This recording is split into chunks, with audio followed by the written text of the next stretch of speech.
Today's reading comes from Genesis chapter 32, verse 9. Then Jacob prayed. Jacob had been living in the land of his ancestors and had done very, very well for himself. He had put off going back to the land where God had promised him long enough. He knew that going back would mean facing the consequences of what he had done that caused him to leave in the first place. He would have to come face to face with his brother Esau, who he had cheated those many years before.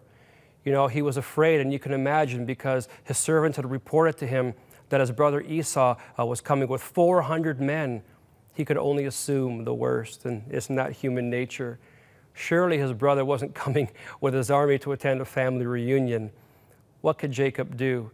He tried to soften the meeting by sending ahead large amounts of livestock. He wanted to soften the blow. It's amazing how many times we resort to every other possible measure to solve a problem before turning to the Lord in prayer.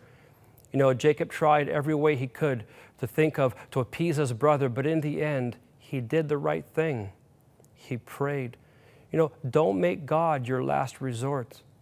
He should be our first option. The more we pray, the more natural it will become for us.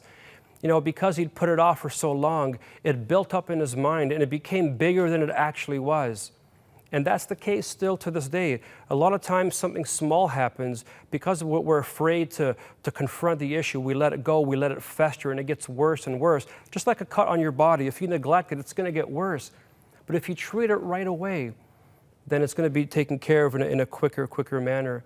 Now, he had all reason to fear. When you think about what he did, dressing up like his brother, putting goat's hair on his body because he wanted to be hairy like his brother, all this to get his brother's birthright. I mean, he really did cheat his brother.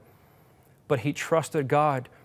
And after trying to figure it out on his own and send ahead gifts and livestock, and after seeking everybody's counsel and trying to make it right, he came to the conclusion, hang on a second, only God can fix this. Only God can make it right. And if there's one thing that I want us to learn as we read this Torah passage together, is that God shouldn't be our last resort. He should always be our first and our only choice.